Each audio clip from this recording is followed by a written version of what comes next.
எனதருமை தனுசு ராசி என்பர்களே, சனி பகவானுடைய பயிற்சியினால் ஏற்படக்கூடிய நன்மைகள் என்ன, தீமைகள் என்ன, நீங்கள் எப்படி உங்களை தற்காத்துக் கொள்வது அப்படின்னு இப்ப அஸ்ட்ரோபலன்கள் வாயிலாக உங்களுக்கு நான் எடுத்து சொல்ல போறேன். இதுவரைக்கும் அஸ்ட்ரோபலன்களை சப்ஸ்கிரைப் பண்ணாத நேயர்களாக நீங்கள் இருந்தால் அஸ்ட்ரோபலன்கள் சேனலை சப்ஸ்கிரைப் பண்ணிக்கோங்க. இந்த வீடியோவை உங்களுடைய ஃப்ரெண்ட்ஸுக்கும் ஷேர் பண்ணுங்க. எல்லோருக்கும் இது உபயோகமாக அமையட்டும். வருகிற 29ஆம் தேதி, அதாவது மார்ச் மாதம் 29ஆம் தேதி 2025ஆம் வருஷத்துல ராத்திரி 11:01 சனி பகவான் பயிற்சி அடைய போறார். அன்னைக்கு காலையில அமாவாசை. அதே மாதிரி பாத்தீங்கன்னா கிழமை சனிக்கிழமை ரேவதி நட்சத்திரத்துல இந்த சனி பகவானுடைய பெயர்ச்சி நடக்கிறது. யோகம் மரண யோகம். அதாவது குரோதி வருடம், தமிழ் வருடத்துல எப்பங்க பயிற்சி அப்படின்னு கேட்டீங்கன்னா குரோதி வருடம் பங்குனி மாசம் 15ஆம் நாள் பயிற்சி அடைகிறது. அப்படி பயிற்சி அடைகிற போது சனி பகவான் கும்பராசியிலிருந்து மீன ராசிக்குள் பிரவேசம் ஆகிறார். இந்த ஆகக்கூடிய தருணம் உங்க ராசிக்கு என்ன பலன்கள் தரப்போகுதுன்னு நம்ம பார்க்க போறோம். சனி பகவானுக்கு தன்னுடைய வீட்டை விட்டுட்டு மீனராசிக்குள்ள நுழைகிறாது. இது காலபுருஷனுடைய நிறைவு ஸ்தானம். மீனராசிக்குள்ள சனி பகவான் நுழைகிறாரு அப்படின்னு சொல்லிட்டாலே அடுத்த 2.5 ஆண்டுகள் இருக்கு பார்த்தீங்களா, உலக அளவில் பெரிய மாற்றங்கள் வரப்போகுதுன்னு அர்த்தம். எப்பெல்லாம் மேஷராசியில் தன்னுடைய பயணத்தை துவங்கி மீனராசியில் அவர் நிறைவு செய்கிறாரோ அப்பொழுதெல்லாம் உலக அளவிலே பெரிய பெரிய மாற்றங்கள், தாக்கங்கள் அதை கொண்டு வந்து விட்டுருவார் சனி பகவான். ஒரு கம்பெனி இருக்கு அப்படின்னா அதனுடைய கட்டமைப்பே இப்போதும் மாறும். ஒரு அரசாங்கம் தன்னுடைய கொள்கைகளை வகுத்திருக்கிறது, இப்படித்தான் என்னுடைய பிரஜைகளை நான் நடத்துவேன் என்ற ஒரு அரசாங்கம் சட்டத்திட்டங்களை வகுத்திருந்தால் அந்த சட்டத்திட்டங்கள் எல்லாம் மாறும், கட்டமைப்பே மாறும்.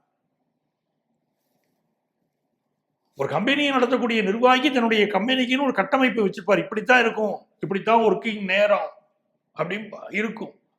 எல்லாமே மாற்றி விட்டுருவாரு சனி பகவான். அப்படி ஏடா கூடமா நடக்குதுங்க பாருங்க. அப்படி கூட பல மாற்றங்கள் இருக்கும். அதுலயும் இந்த ஆண்டு சனி பயிற்சி நடக்குது பாருங்க. அந்த சனி பகவான் பயிற்சி அடையும் போது சனியோடு சுக்கிரன் சஞ்சரிக்கிறார், சூரியன் சஞ்சரிக்கிறார், ராகு சஞ்சரிக்கிறார். இப்படி இந்த கிரகங்கள் உட்கார்ந்து சஞ்சரிச்சுக்கிட்டு இருக்கு. அன்னைக்கு சந்திரனும் அங்கதான் இருக்கார். சனியோடு இன்னும் 4 கிரகங்கள் சேர்ந்து அங்க அமர்ந்திருக்கிறார்கள் மீன ராசியில. 5 கிரகங்களுடைய கூட்டாக இந்த சனி பயிற்சி அமையிறது. ரொம்ப கவனமா இருக்கணும். நீங்க சாகா வரம் தான் கேட்கிறோம், சச்சரவின்றி வாழ வரம் தான் கேட்கிறோம் அந்த சனி பகவான்.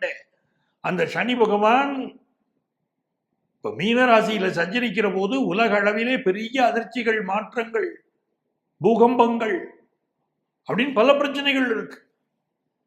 நான் ஏற்கனவே இந்த ஆண்டுல வருட பலன் சொல்லும் போதே சொல்லியிருந்தேன், உலக அளவுல பல பாதிப்பு இருக்கும். அதுலேயும் குறிப்பாக தென்னாடு, தமிழகத்துடைய தென்பகுதி இருக்கு பாருங்க, பாண்டி நாடுன்னு சொல்லுவோம். அந்த தென்பகுதியினுடைய பாதிப்புகள் இருக்கும். இயற்கை சீற்றங்களோ, வறட்சியோ, இல்லை வேறு வகையான பாதிப்புகளோ, பொதுமக்களுக்கு பாதிப்போ, கடுமையான பாதிப்புகள் இருக்கும். அதுவும் சனி சூரியன் சேர்க்கிறது என்றால் ஆழ்வோருக்கு பிரச்சனை. உலக அளவிலே அரசியலிலே பல குழப்பங்கள் அதெல்லாம் ஏற்படும்.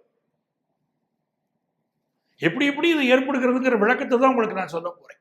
தனுசு ராசிக்காரங்களுக்கு இந்த சனி பகவான் என்னவெல்லாம் விஷயங்களை தரப்போகிறார், நன்மையை தருவாரா, தீமையை தருவாரா, ஒரு மனக்குழப்பம் ஓடிக்கிட்டே இருக்கு. சனி பகவான் எப்படிப்பட்டவர் தனுசு ராசிக்காரங்களுக்கு பார்த்தீங்கன்னா, அவர்தான் வருமானம் தரக்கூடியவர், குடும்ப வாழ்க்கை அமைச்சு தரக்கூடியவர், மனோ தைரியத்தை தரக்கூடியவர், உங்களுக்கு பயணங்களை அமைத்து தரக்கூடியவர், உங்கள் முயற்சிகளை முன்னிறுத்தி நடத்தக்கூடியவர். அந்த சனி பகவான் இப்போ உங்க ராசிக்கு 3ஆம் இடத்திலிருந்து 4ஆம் இடத்துக்கு பயணம் செய்கிறார். 4ஆம் இடம் என்பது 8ஆம் இடத்திற்கு 8ஆம் இடத்துல பாதி, அர்த்தாஷ்டமம்னு பேர்.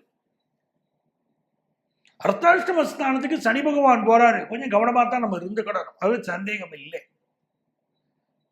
அவர் முதல் விஷயம் என்ன செய்ய போறாரு, பல தனுசு ராசிக்காரங்களுக்கு வேலையில பிரச்சனையை கொடுக்கிறார்.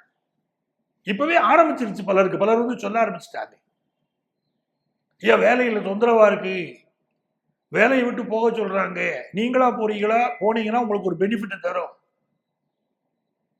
நீங்களா போய்க்கிறது உங்களுக்கு நல்லது அப்படி மறைமுகமாலாம் பல நேரத்தில் புரிய வைக்கிறாங்க. சில ஆபீஸ்ல கூப்பிட்டு நேரவே சொல்றாங்க, இப்ப போனீங்கன்னா இந்த வருமானத்தை கொடுக்குறோம், இந்த காசை கொடுக்குறோம், அப்போ தள்ளி போனீங்கன்னா அதுவும் கிடைக்காது அப்படிங்கிறாங்க. அதெல்லாம் உண்மையா சார்? வேலை போயிருமா அப்படிங்கிறீங்க, வேலை போற நெருக்கடி வந்துருச்சுங்கிறீங்க. அப்படிலாம் பலருக்கு இருந்துகிட்டு இருக்கு தனுசு ராசிக்காரங்களுக்கு. அப்ப தனுசு ராசிக்காரங்க இப்ப என்ன முடிவு பண்ணணும்? புதிய வேலையை தேடிக்கொள்ள வேண்டிய அமைப்பு பலருக்கு உண்டு, சந்தேகம் இல்லை. இந்த அர்த்தாஷ்டம சனி காலத்துல 3 முக்கியமான விஷயங்கள் உண்டு உங்களுக்கு. அதில் ஒன்று, புதிய வேலையை தேடிக்கொள்ள வேண்டிய ஒரு அமைப்பு. அந்த வேலைக்கு போய் நீங்க ஸ்ட்ராங்கா இருந்துக்கிடலாம். ஆனால் வேலை மாற வேண்டிய சூழல், நெருக்கடிகள் இருக்கு. அந்த நெருக்கடி இருக்குங்கிறத நம்ம மறுக்க முடியாது. இரண்டாவது விஷயம், உடல் நலம். சிலருக்கு கால் பாதங்கள்ல பிரச்சனை, கால் வலி, இதெல்லாம் வருதா? கொஞ்சம் கவனமா இருங்க. இதயங்களில் சிலருக்கு பிரச்சனை இருக்கும். தனுசு ராசிக்காரங்க பலருக்கு இப்ப இதயங்களில் பிரச்சனையை தரக்கூடிய காலகட்டம்ங்கிறதுனால இதய நோய் உள்ளவர்கள் மெடிக்கல் அட்வைஸ் தவறாம எடுத்துக்கிடணும். மருத்துவர்கள் தான் இப்ப தெய்வங்கள். உங்கள் மருத்துவர்கிட்ட நீங்க ரெகுலரா நீங்க போய் அவரை கன்சல்ட் பண்ணிக்கிட்டே இருக்கணும். அது உங்களுக்கு நல்ல பலனை தரும். உடல் நலத்துல அக்கறை எடுத்துக்கிட வேண்டியது பல தனுசு ராசிக்காரங்களுக்கு அவசியம். இந்த காலகட்டத்தில் என்ன நடக்கும்? தனுசு ராசிக்காரங்க கல்யாணம் ஆகாம தவிச்சுக்கிட்டு இருக்கிறவங்களுக்கு கல்யாணம் பிக்ஸ் ஆயிடும். தனுசு ராசிக்காரங்க வீட்டுல பிள்ளைகளுக்கு கல்யாணம் ஆகாம இருந்துச்சுன்னா அவங்களுக்கு கல்யாணம் கூடி வரும். அதெல்லாம் உங்களுக்கு மனப்பதட்டம் கொடுத்துருந்து இருக்கும். இப்ப அவங்களுக்கு கல்யாணம் கூடி வரும். அந்த யோகம் நல்லா இருக்கு. மூணாவது விஷயம், சொத்து வாங்கும் போது எச்சரிக்கையா இருக்கணும். டாக்குமெண்ட் ப்ராப்ளம் இருக்கும். ஒரு இடத்துல சொத்து வாங்க போவீங்க, அவ விற்கிற சொத்து ஒரிஜினல் ஆள்கிட்ட உங்கள்ட்ட வந்திருக்காது, ஃபோர்ஜரி டாக்குமெண்ட்ல உங்கள்ட்ட கொடுத்து ஏமாத்த பார்ப்பாங்க. அதெல்லாம் எச்சரிக்கையா இருக்கு. அதே மாதிரி சட்டபூர்வமற்ற முறையில வீடு வாங்காதீங்க, சொத்து வாங்காதீங்க. பேரண்ட் டாக்குமெண்ட்டை வெரிஃபை பண்ணாம, லீகல் ஒப்பீனியன் வாங்காம எந்த ஒரு சொத்துக்குள்ளையும் போகாதீங்க. சொத்துக்களினால் சிலருக்கு பிரச்சனை இருக்கும். அதனால கவனமா இருக்கு. அதே மாதிரி உங்க வீட்டை இடிச்சுட்டு கட்டலாம், வீட்டு ரிப்பேர் ஒர்க்கை மேற்கொள்ளலாம். அதெல்லாம் உங்களுக்கு நன்மையை தரும். சிலருக்கு கொஞ்சம் வாயு சம்பந்தப்பட்ட தொந்தரவுகளும் இப்ப இருக்கும். ஃபாரின் போற யோகம் கூடி வரும், சந்தேகம் இல்லை. சில பேருக்கு வேலையை அசைக்குது, இங்க வேலையை அசைச்சு வெளிநாட்டு யோகத்தை கொடுத்துருது, அப்படி நல்ல யோகம் வரும். ரொம்ப நாளா குழந்தை பாக்கியம் இல்லாதவங்களுக்கு குழந்தை பாக்கியம் கிடைக்கும். இதெல்லாம் உங்களுக்கு நல்ல யோகம். அப்ப இந்த காலகட்டமும் உங்களுக்கு நன்மையும் மாறிய பலன்களும் கலந்துதான் இருக்கு. அதை நம்ம புரிஞ்சுக்கிட்டு நடந்தோம்னா போதும். தனுசு ராசிக்காரங்க என்ன பண்ணணும்? தினந்தோறும் வீட்டுல விளக்கேற்றி சாமி கும்பிடணும், நல்லெண்ணெய் தீபம் ஏற்றணும்.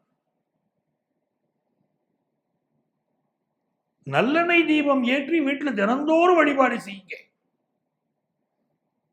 முடிஞ்சா வீட்டுல சாப்பாடு சாப்பிடும் போது, சாம்பார் சாதம் சாப்பிடும் போது கொஞ்சம் நல்லெண்ணெயை ஊற்றி சாப்பிடுங்க. இது எல்லாமே சனீஸ்வர பகவான் உங்களுக்கு மனமகிழ்ந்து உதவி செய்ய உதவும் பரிகாரங்களாக அமையும். ஆகவே தனுசு ராசிக்காரங்க இந்த காலகட்டத்தில் கவனமோடு செயல்படுவதுதான் உங்களுக்கு நல்லது.